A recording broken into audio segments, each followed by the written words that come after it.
राम राम राम राम राम राम राम राम राम नारायण नारायण। विस्तरेणात्मनो योगं विभूतिं च जनार्दन भूय कथय तृप्तिर्हि शिन्वतो नास्ति मे मृतम्। हे जनार्दन, आप अपने योग सामर्थ्य को और विभूतियों को विस्तार से फिर कहिए, क्योंकि आपके अमृतमय वचन सुनते सुनते मेरी तृप्ति नहीं हो रही है। व्याख्या: विस्तरेण आत्मनो योगम विभूतिं च जनार्दन। भगवान ने 7वें और 9वें अध्याय में ज्ञान विज्ञान का विषय खूब कह दिया। इतना कहने पर भी उनकी तृप्ति नहीं हुई, इसलिए 10वां अध्याय अपनी ओर से ही कहना शुरू कर दिया। भगवान ने 10वां अध्याय आरंभ करते हुए कहा कि तू फिर मेरे वचन को सुन। ऐसा सुनकर भगवान की कृपा और महत्व की तरफ अर्जुन की दृष्टि विशेषता से जाती है और वे भगवान से फिर सुनाने के लिए प्रार्थना करते हैं। अर्जुन कहते हैं कि आप अपने योग और विभूति को विस्तार पूर्वक कहिए, क्योंकि आपके अमृतमय वचन सुनते हुए तृप्ति नहीं हो रही है। मन करता है कि सुनता ही चला जाऊं। भगवान की विभूतियों को सुनने से भगवान में प्रत्यक्ष आकर्षण बढ़ता देखकर अर्जुन को लगा कि इन विभूतियों का ज्ञान होने से भगवान के प्रति मेरा विशेष आकर्षण हो जाएगा और भगवान में सहज ही मेरी दृढ़ भक्ति हो जाएगी। इसलिए अर्जुन विस्तार पूर्वक फिर से कहने के लिए प्रार्थना करते हैं।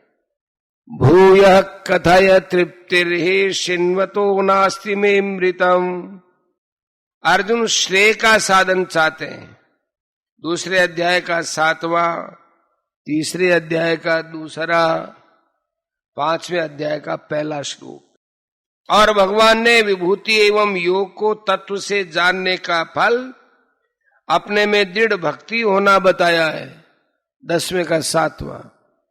इसलिए अर्जुन को विभूतियों को जानने वाली बात बहुत सरल लगी कि मुझे कोई नया काम नहीं करना है, नया चिंतन नहीं करना है, प्रत्युत जहां कहीं विशेषता आदि को लेकर मन का स्वाभाविक खिंचाव होता है, वहीं उस विशेषता को भगवान की मानना है। इससे मन की वृत्तियों का प्रवाह संसार में न होकर भगवान में हो जाएगा, जिससे मेरी भगवान में दृढ़ भक्ति हो जाएगी और सुगमता से मेरा कल्याण हो जाएगा। कितनी सीधी, सरल और सुगम बात है। इसलिए अर्जुन विभूतियों को फिर कहने के लिए प्रार्थना करते हैं।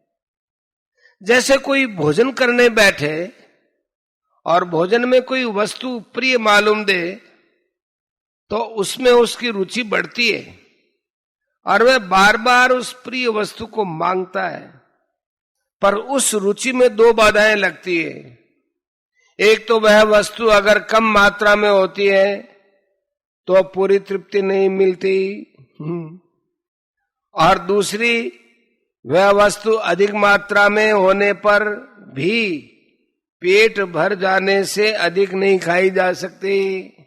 परंतु भगवान की विभूतियों का और अर्जुन की विभूतियां सुनने की रुचि का अंत ही नहीं आता।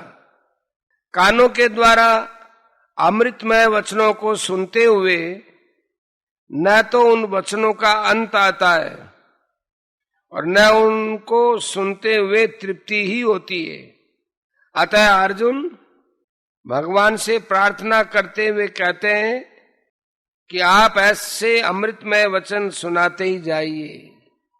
परिशिष्ट भाव, जैसे भूखे को अन्न और प्यासे को जल अच्छा लगता है, ऐसे ही जिज्ञासु अर्जुन को भगवान के वचन बहुत विलक्षण लगते हैं। उनको भगवान के वचन ज्यों-ज्यों विलक्षण दिखते हैं, त्यों-त्यों उनका भगवान के प्रति विशेष भाव प्रकट हो जाता है।